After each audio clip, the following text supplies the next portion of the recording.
sangat luas sekali ini, besar dan sangat dahsyat.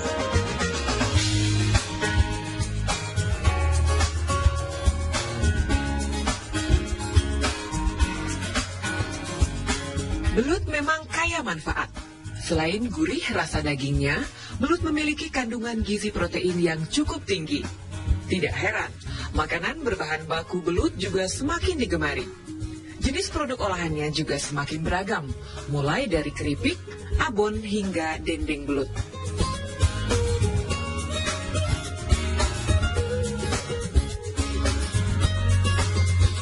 Gurihnya daging belut juga ternyata segurih peluang budidayanya. Cukup banyak nama-nama peternak belut yang meraup untung puluhan juta rupiah dari binatang licin ini. Sebut saja Komalasari yang menjadi juragan benih belut sekaligus pengusaha belut olahan. Peternak di Sukabumi ini memanen berton-ton belut dari 12 kolam di sebuah area persawahan di Sukabumi, Jawa Barat. Lalu, bagaimana dengan Anda yang hidup di perkotaan dan terkendala lahan? Masihkah ada peluang budidaya belut meski tidak memiliki sawah?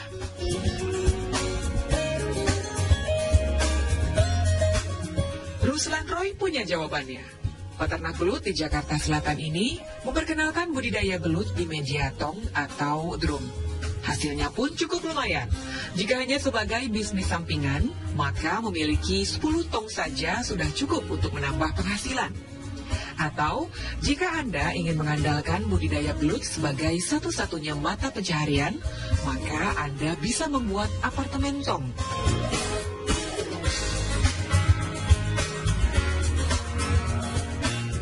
Keunggulan bidang budidaya dengan tong dengan belut itu banyak sekali. Di dalam kita berinvestasi, kita menekan risiko. Boleh berinvestasi, simple, praktis, profit. Kedua, kita untuk membantu pengangguran yang selama ini pemerintah agak pas sekali, kita berikan suatu entrepreneur anak muda yang memang mereka ada untuk mencari income, dan juga kita ciptakan mereka untuk belajar usaha untuk bermandiri dengan budidaya belut dengan tong. Mulai dari yang terkecil, kalau memang kondisi terkecil ini baik, gampang, yang besar tinggal membuat apartemen tong atau membuat kelompok karang taruna anak muda atau ibu-ibu PKK atau jamaah wanita. Kalau satu kakak, satu tong, satu RT berapa tong? Setelah memang mereka itu lahannya memang begitu pas besar, gampang. Yang kecil memang mereka sudah layak, tinggal mengalihkan untuk tembok atau terpal atau jaring. Sebab yang kecil mereka sudah melakukan.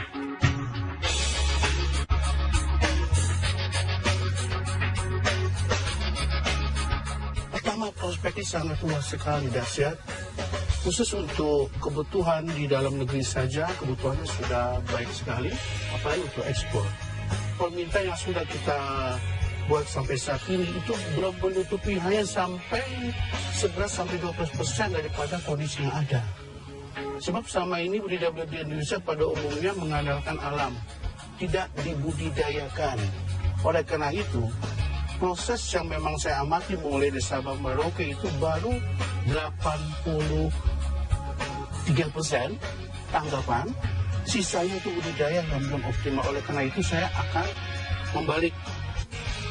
Kenapa membalik? Inilah saya buat bagaimana budidaya belut bisa masuk kota dengan pemanfaatan lahan sempit dengan memakai wadah tong dan drum.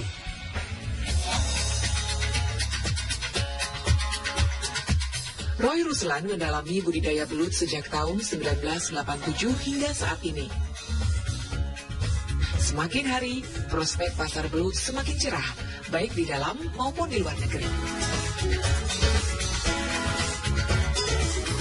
Kini, di bawah bendera PT Daya Petani Indonesia, Ruslan mampu menjadi eksportir belut ke beberapa negara, di antaranya Hong Kong, Korea, Jepang, dan Uni Eropa.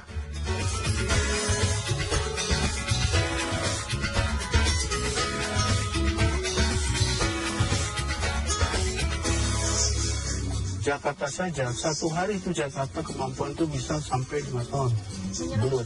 Ya, beberapa pasar. Jakarta belum di kemudian Jogja. Jogja itu satu pengrajin saja kurang lebih bisa sampai 2 kintal satu pengrajin dari 87 untuk keripik. Belum yang lain-lain. Apalagi khusus untuk sekarang ini kan banyak untuk bakso sosis itu besar. Kalau khusus untuk ekspor seperti Hong Kong, ya, Cina, Taiwan itu sangat besar. Temannya besar, suplai kita ya. Inilah suatu peluang yang sangat dahsyat bagi mereka yang bisa melihat suatu prospek yang begitu luas sekali. Jika pasar belut relatif tak ada kendala, maka Anda bisa mulai mencobanya sebagai usaha sampingan. Tidak harus dalam skala besar. Dengan hanya 10 tong saja, maka Anda sudah bisa membudidayakan belut dalam skala efisien. Di samping itu, untuk menekan ongkos produksi pakan, peternak pemula disarankan mampu membudidayakan cacing tanah sebagai pakan belut.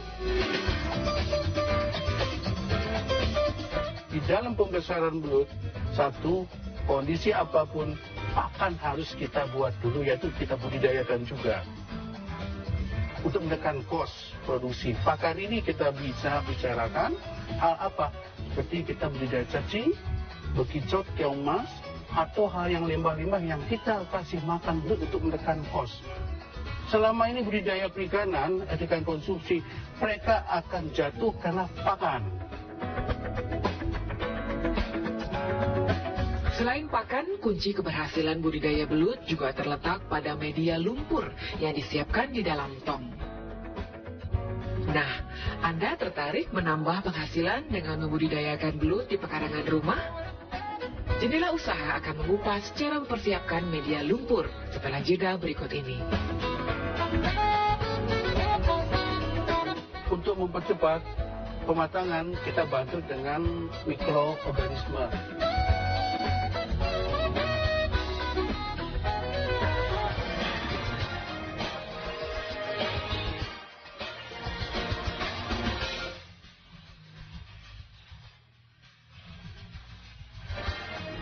Keberhasilan budidaya belut dalam tong terutama terletak pada kondisi media lumpur buatan. Selain sebagai lumpung pakan, media lumpur juga berfungsi sebagai rumahnya, sehingga kondisinya harus benar-benar sesuai dengan habitat belut.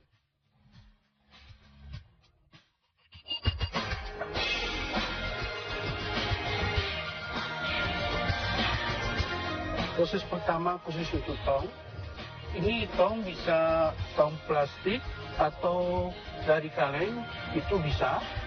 Kalau tong plastik bekas kimia ini kita cuci dulu pakai sabun. Untuk steril itu kasih batang pisang kita rendam. Kalau dari kaleng itu kita langsung cuci juga, kasih minyak, kita langsung cat, diamkan 2 seperti kasus pertama. Untuk steril supaya tidak ada bahan kimia. Khusus untuk tong itu relatif. Karena ini tong khusus untuk 200 liter, ini kemampuan yang memang pada umumnya itu tong ada. Tahap berikutnya, langsung kita berikan lumpur.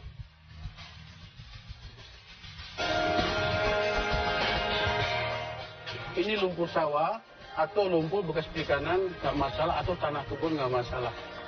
Yang penting dia itu untuk hindarkan bahan kimia, ya, kita sterilkan dulu. Nah itu langsung di sini kalau kita sudah simulasi kita masukkan bokasi. Bokasi yaitu campuran dari jerami padi, ya, pupuk kandang, batang pisang dan bekatul, kita campur, kita aduk.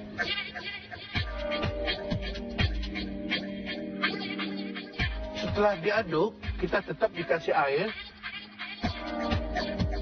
Salah satu titik lemah budidaya belut biasanya pada saat menentukan kematangan media. Kalau sampai salah, benih belut yang ditebar bisa mati karena tingginya suhu dan derajat keasaman di dalam. Untuk itu, Roy menggunakan cairan EM4 untuk mempercepat kematangan dan penggemburan tanah. Untuk mempercepat pematangan, kita bantu dengan mikroorganisme. Efektif mikroorganisme untuk membantu penggemburan daripada media yang ada sesuai habitat belut itu hidup. Ini namanya mikroorganisme, yaitu kita berikan di mana-mana ada. Selain memang M4 itu masih banyak yang lain, yang penting komposisinya sama untuk mempercepat sesuai dosis yang ada. Setelah diaduk merata, maka media didiamkan selama kurang lebih 14 hari. Tujuannya agar media lumpur menjadi dingin, tidak ada bau, tidak ada gas, dan timbul cacing-cacing di dalam lumpur. Nah, jika sudah terlihat cacing di dalamnya, itu tandanya media siap ditaburi benih. Sebelum matang, sebelum kita masukkan bibit, ini harus kita berikan air diganti, ya kurang lebih supaya ganti air supaya dia itu oksigen tetap baik. Baru kita masukkan eceng gondok. Eceng gondok sesuai yang porsi yang ada kita kasih 4 sampai 5 batang masukkan. Setelah itu kasihlah tanam ikan-ikanan kecil. Untuk apa? Tumpang sari makan ini belut supaya selain kita belum masukkan bibit belut, menghindarkan kalau ada jentik nyamuk dimakan oleh ikan itu.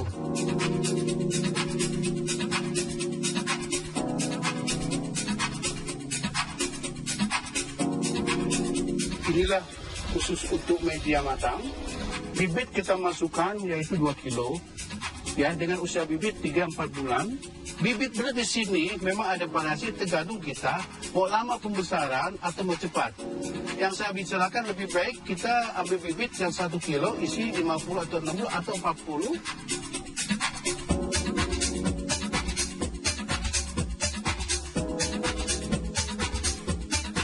Setelah kita tebal bibit, hari keempat kita berikan pakan. Dengan apa pakannya? Pertama itu cacing. Pemberian pakan belut yaitu di sore hari. Mulai di atas jam 5. Untuk mempercepat pertumbuhan kita berikan vitamin. Sirkulasi kita berikan, untuk oksigen 2 hari sekali nggak masalah. Setelah 3 hingga 4 bulan, maka belut siap dipanen. Tentunya cara memanennya juga sangat mudah, karena berada di dalam tong.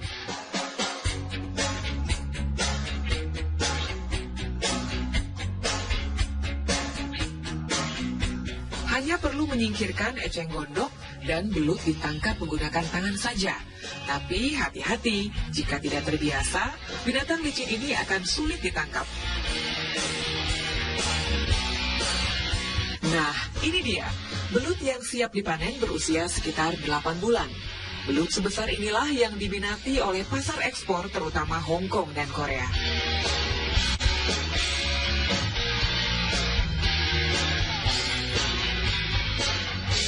Untuk 1 kilogram bisa berisi 3-4 ekor belut.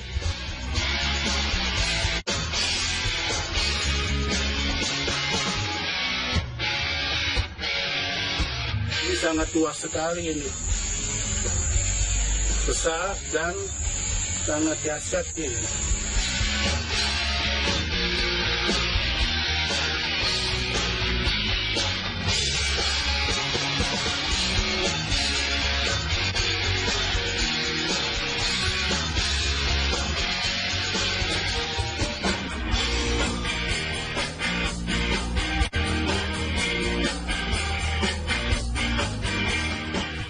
Satu keunggulan teknik budidaya belut drum adalah dari sisi investasi awal yang relatif murah. Peternak tidak perlu menyiapkan kolam pembesaran yang luas sehingga memangkas biaya tempat. Khusus budidaya belut itu sangat-sangat relatif mengenai investasi. Seperti yang saya sebut tadi, mulai dari pertama sampai akhir dari investasi, kita 1 tong saja kita beli kurang lebih hampir 200 lah. Tong dengan ukuran gram 200 liter. Itu bisa dimanfaatkan bisa sampai 2-3 tahun. Dan lumpur di situ kita butuh tuh 60 kilo sampai 70. Lumpur itu kan tinggal ongkos bawa. Ongkos, nggak sampai 1 hari. Itu ongkos 1 hari untuk di Jakarta, di Malaysia kan hanya rata-rata itu 10 sampai 20 ribu. Untuk ongkos bawa saja, lumpur 1. Ini udah berapa itu. Nah, dan dia juga khusus jerami.